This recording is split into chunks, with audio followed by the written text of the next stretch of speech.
Basher Hooley and Will Schofield find out their fate at the tribunal. Gary Ablett back on the track, but will he be fit to finally join the 300 club? And a much-needed boost for the Crows as Tex Walker puts pen to paper. Hello, I'm Sarah Jones and this is AFL Tonight. Let's head straight to AFL House for the latest as Basher Hooley fronts the first tribunal hearing of the season. Will Schofield will also fight his ban. Julian De Stoop is there, and Jules, it certainly is a busy one. Let's start with Basher. What will he argue? Yeah, evening, Sarah. Basher Hooley's just arrived with the Richmond football manager, Neil Barber. A couple of things here the Tigers will talk about. A, the impact and also the point of contact isn't in dispute. But as Basher Hooley said down at Punt Road yesterday, he doesn't believe, or he said this wasn't an intentional act, so they'll argue that. And the other thing they'll talk about is the fact that the point of the contact wasn't with the elbow, it was actually with the forearm. Now, whether that lessens the severity of what he did is very hard to say. But they're the two things that the Tigers will talk about. Basher Hooley very big on the fact that this wasn't an intentional act, even though the vision does show him sort of looking back just before he does strike Jed Lamb. Now, we had two players last year sent straight to the tribunal. Stephen May was the first one. He received 5 weeks for that huge hit on Stephen Martin in the Q clash. Then about a month later, Tom Jonas got 6 weeks for what was a really crude strike on West Coast Andrew Gaff. So the feeling about this one is more probably a 3-week penalty. It might be a 4-week penalty, but no doubt Basher Hooley is a clean skin. He's played 162 games, never been reported before, and that will certainly come into account. It always does when a case reaches the tribunal. So I think probably the general feel is Basher Hooley will get probably 3 weeks here this evening. And Jules, the Eagles are contesting Will Schofield's ban for his hit on Clayton Oliver. What are they arguing?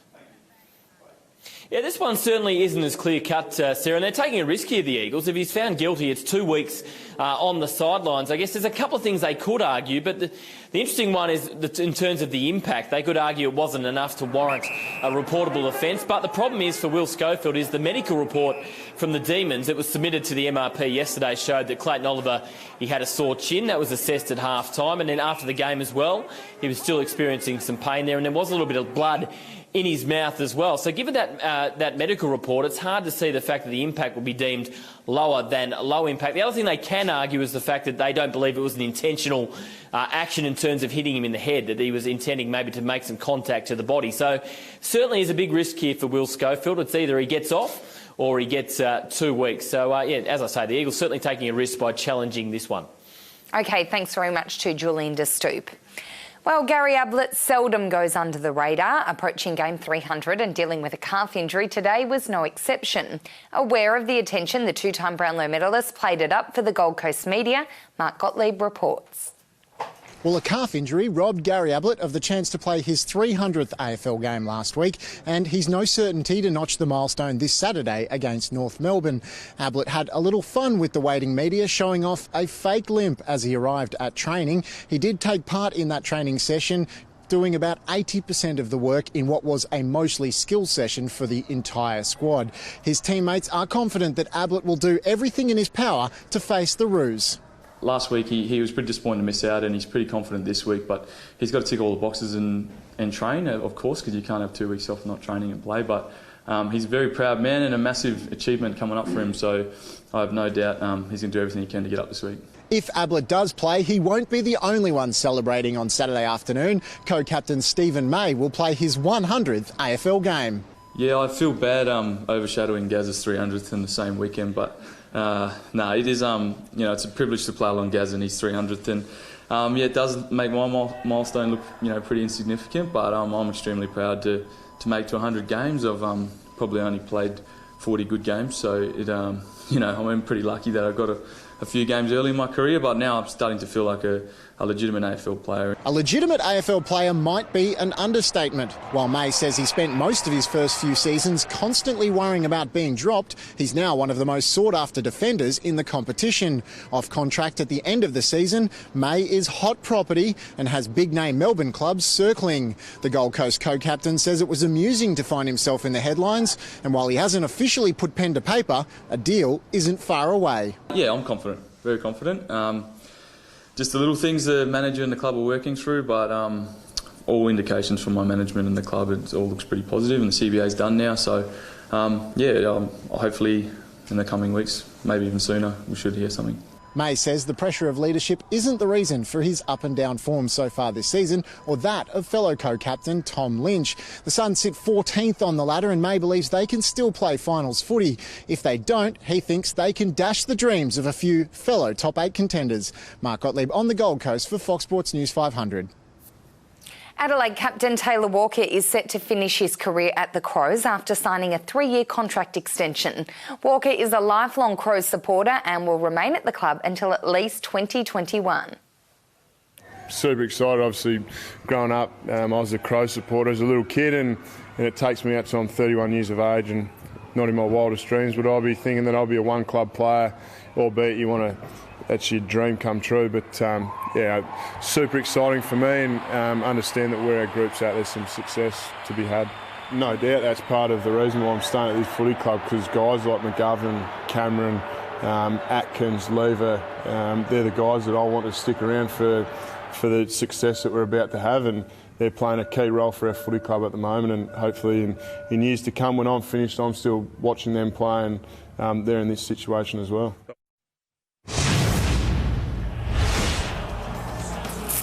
Difficult viewing, no doubt, for the Bombers in their review, but the players have been quick to move on from the pain of Friday night's heartbreaking loss to the Swans. As footballers, you can't dwell on these things, otherwise they spiral out and last a few weeks. So it's important that we got out today, got back on the track, trained hard and trained well, and it's all about moving forward to Brisbane now. He was protecting his injured finger on the track, but the Bombers remain hopeful Cale Hooker will return against the Lions on Sunday. Meantime, Danaher has re-signed with the club until 2020, and he is confident some long overdue team success is around the corner. I think we're on the right path. We've got a really good blend of young talent coming through, matched with some pretty good experience. So we're on a journey now, and hopefully that's going in the upwards direction, and I'm confident of what we can achieve in the coming years. The 23-year-old has emerged as one of the most exciting players in the comp this season, and his new contract is worth more than $2 million. Chief reporter Jake Nile joins me now. Jake, a painful review of the Bombers situation. I'm interested to know how Collingwood's review is going. We know it's not just of the football department, it is of the administration as a whole. Yeah, it's 3 parts to the review, Sarah. There's basically the board, which is headed up by Eddie Maguire, of course, the administration of the whole club, and that now incorporates other sports, netball and everything, and the football department. Jeff Walsh, the head of football, is running the football side of it. I can tell you now that there is an expected end date on this of around about the end of August, which just coincidentally is around about the end of the home and away season. So they should have some answers, and in the football one is the one that we're all looking at most closely. Of course, Nathan Buckley, his future very much up in the air. It's not only about him, but it's about everything. They will be seeking feedback from players individually, and also probably breaking them up into groups to get feedback, as well as the other staff. So it's going to be very interesting. This is being headed by Peter Murphy, who's was on the board for a time and has, talking to some people at the club, has enormous respect from various parties and quite an independent thinker. So I think the idea that this is just going to be a whitewash, particularly of the board and the admin, I don't think so. All right, that's good to hear. Collingwood's Jamie Elliott is unexpectedly a chance to be returning a little sooner than we all thought. That's great news. Yeah, it's a good chance he'll play this week. He trained very well today. I'm hoping we see some footage coming up soon. There is Jamie Elliott here at training, and he has a regulation ankle, Sarah. He had an injury early in the year that was syndesmosis, which is more serious. This one is okay, and it looks like if he pulls up okay from this training session, Collingwood believe that he'll be available, which I would have been surprised by. I think the initial expectation was that it would take probably at least another week. Gives them a better chance, bearing in mind he is their best forward by a fair margin. All right. And Travis Varco, available, but probably good chance of play in the VFL. Always plenty happening at Magpies HQ. There is indeed. Thank you very much.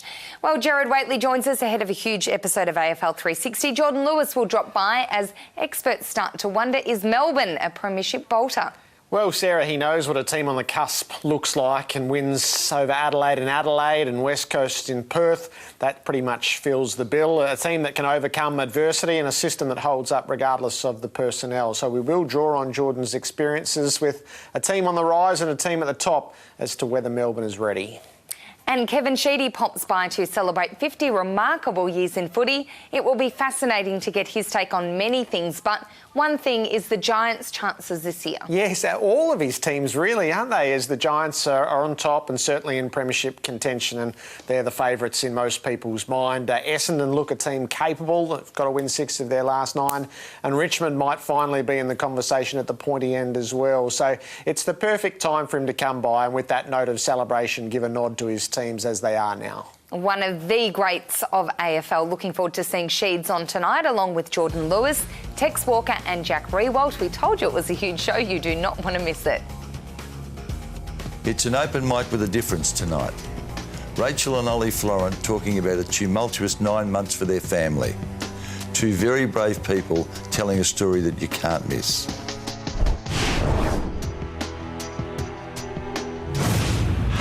Heading out, but still want to get your fix of footy news? Remember, you can always watch our show via the Fox Sports app. Don't go anywhere. Nick Del Santo joins us in our studio next.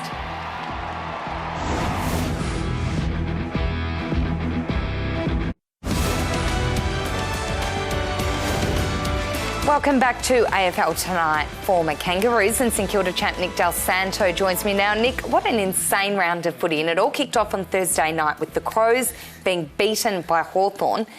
And that loss was largely due to the shutting down of Rory Sloane, who's having a horrible time with the tag at the moment. What does he need to do? Yeah, once again, Rory's in a difficult situation, being the main man for the Adelaide midfield, and the opposition are putting a lot of attention into him. It is a really difficult situation, and it's something that he needs to learn. And in previous years, he had Patrick Dangerfield that would take the majority of the heat from the opposition. Now it's Rory's turn, and he's my favourite player in the league, and he's battling at the moment. There's no doubt about that. It's a combination of support from his teammates, because what he's doing right now, and he's getting buffeted off the ball, he's getting niggled, and it's really tough to play 2 hours of football when this is going on all the time. I'd love to see him mix it up a little bit. Go to half forward, be the extra that comes up into the stoppage. Go to full forward. See if your direct opponent can play full back. Go to the half back line, go to the wing, then go back into the midfield where we know he plays his best footy. Mix it up. I'd love to see his opponent constantly have to changing his position and thinking about what Rory's doing rather than the other way around. Is it fair to say the Crows can't win the flag, and they are one of the favourites, if he can't work through this issue?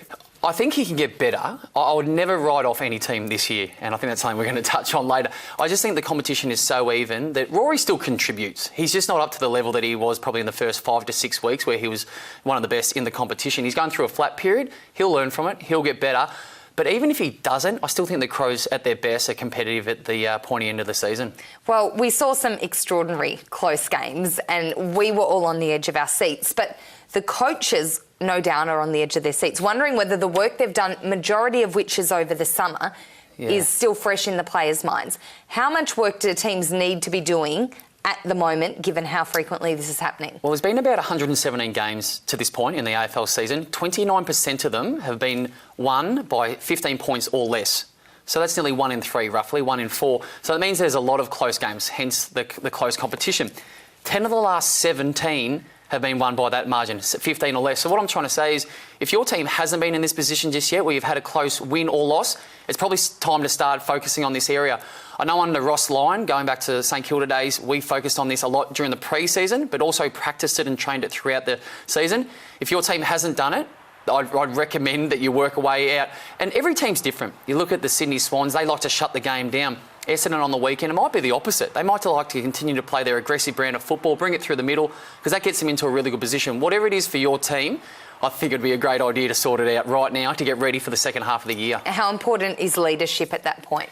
Very important, and that's one of the greatest challenges with AFL football. The size of the ground, the noise, the fatigue, 22 players trying to get on the same page.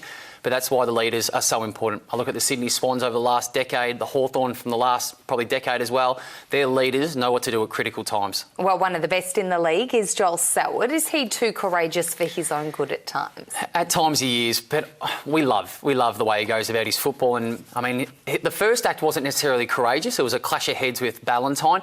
But the way he got up, the way he walked off, the way he jogged off the last 25 metres, he looked like a young foal trying to find his feet, but it's just Joel.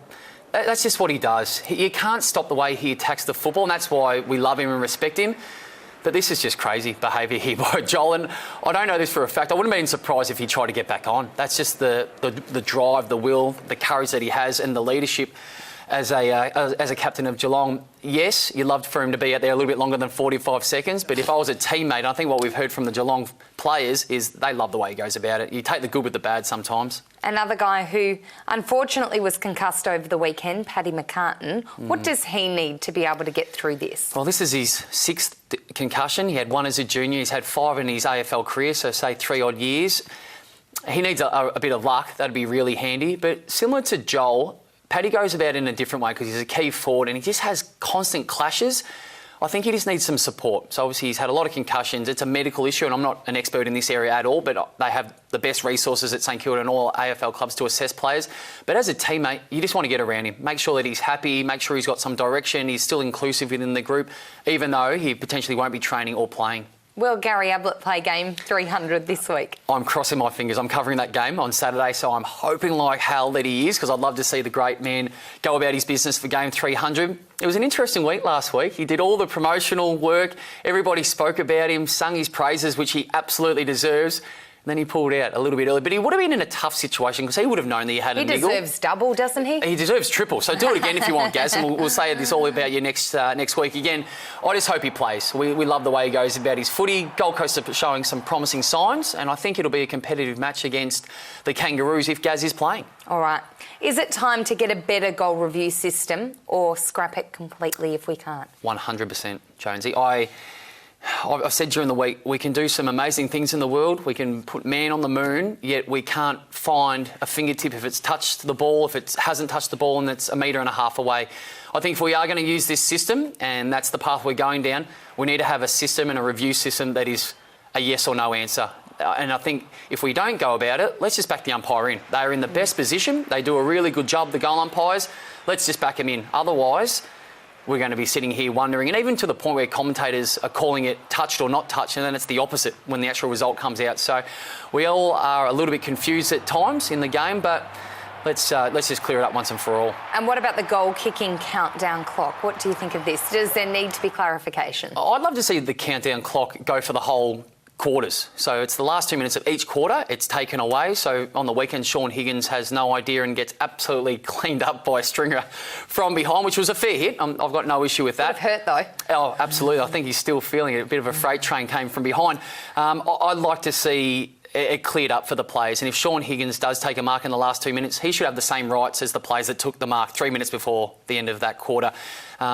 As a spectator and as a fan of football, you just want it clear and concise every single time. Let's hope round 15 is every bit as good as round 14 was. Thanks for joining us. Thank you, Jonesy. All right, Western Bulldogs forward Travis Cloke remains out indefinitely to deal with mental health issues, but there is some good news for Doggies fans. Drew Jones is at Whitten Oval. Drew, Cloke was out on the track tonight. He sure was at a very chilly Whitten Oval, trained fully with a squad, did some extra running off to the side as well, which is really great to see. Unfortunately for Dogs fans, that doesn't mean he's going to return for senior selection at any time soon. It's still completely in his court when he decides that he is ready, if and when that is. So at the moment, he's pretty much free to come and go from the club whenever he pleases. If he feels up to training, he wants to get around the boys, he can do that. Otherwise, he can take some time away from the club. Of course, all this being an opportunity for him to get away from the pressures of playing on match day. And no matter what, his teammates will certainly be rallying behind him. Yeah, it's really upsetting news about Trav, and it's just really important that I think as a whole family at the club, we do it really well, is looking after players who are under a bit of strife and, you know, a bit down at different times. So we're just going to put arms around him and look after him as much as we can, and just let him know that, you know, footy's not the most important thing in your life, and it just, you know, it's a great reminder for everyone. Drew, the Dogs got a much-needed win against the Kangaroos last weekend and now prepare for the Eagles at Etihad Stadium. Is there any early selection news? Yeah, Sarah, there's a fair bit, so I'll start with Liam Picken. He hurt his knee against the Roos last Saturday night. He didn't train tonight, so the key for him will be whether he can get out and test it out on Thursday and then at the captain's run on Friday. But he's still a chance to play despite not training tonight. We know for sure that Bob Murphy will return. He trained fully tonight, of course, had minor knee surgery and a hamstring injury. He's missed around 4 weeks. Tom Boyd won't play senior footy this week. A tight calf means he'll come back and play limited minutes through the VFL. His namesake, Matty Boyd, the veteran, has spent 2 weeks in the VFL, 34 possessions last week and pretty good in defence if they decide they want to go down that path. Tom Liberatore and Jordan Roughead, who both played last week, spent time away from the main group, sort of in a bit of a rehab situation. So it'll be interesting to monitor how they go this week. The Dogs, of course, still looking to recapture that form from last year when they take on the Eagles on Saturday night. I think it was probably just getting back to enjoying having the ball in our hands and getting back to that free-flowing footy that we showed so much last year, and that really excitement of playing with each other, which we got back to. So hopefully we can keep that high-scoring brand of footy up and then probably defend a bit better at different stages as well to really round off the game. All right, thanks very much to Drew Jones at the Whitten Oval. Jack Gunston has set the record straight about his future at Hawthorn. The 25-year-old was floated as trade bait earlier in the year, but the man himself has no interest in leaving the Hawks' nest. I love the club and I've already moved once, so I'm not really keen to move again. And this place has been great to me so far, and I've had the success at the moment, and with these new guys coming through, I want to be doing that with them as well. Alistair Clarkson says finals are the furthest thing from his mind, but a superb win over Adelaide. Hawthorn are just 2 games outside the 8. We took the approach of just worrying about Adelaide last week, and we have to do the same this week. And you start looking ahead, you get a bit carried away. So Collingwood are playing some great footy, and they've got such an awesome midfield that we need to shut down. Hawks take on Collingwood this Sunday. Good news for Port Adelaide. Not only are they sitting 4th on the table, they continue to re-sign key players. Brad Ebert and Jack Homsch have committed to the club for 3 and 2 years respectively, and they reckon something special's happening. We think we're pretty close and we'll get along really well, and we do have a really good culture here, and I think that sort of seeing the interstate boys, Peps yesterday, obviously his first year at the club. It's great to see those guys sign on. I think that's a sign that we do have a great vibe around the club, even those boys do want to stay around. This comes just days after locking in gun draftee Sam Powell-Pepper until 2020. Port hosts Richmond in a huge game this Saturday night. Commentators love saying his name, and they'll be saying it a whole lot more. Hugh McCluggage is the NAB AFL Rising Star nominee for round 14. McCluggage was selected at number 3 in the 2016 draft, and he's living up to expectation. The 19-year-old from Melbourne admits he is a little homesick, but wants to remain alive. I don't think it weighs in the mind at all, to be honest. I just want to play at a club where I can see a good future, and I can definitely see one here at the moment. So as long as we keep improving, I'm very happy. McCluggage racked up 19 touches and 8 marks in the loss to the Giants. Tune in tomorrow. We head west to speak to Eagles boss Adam Simpson ahead of their clash with the Dogs. And for more news, head to foxfooty.com.au. Have a great evening.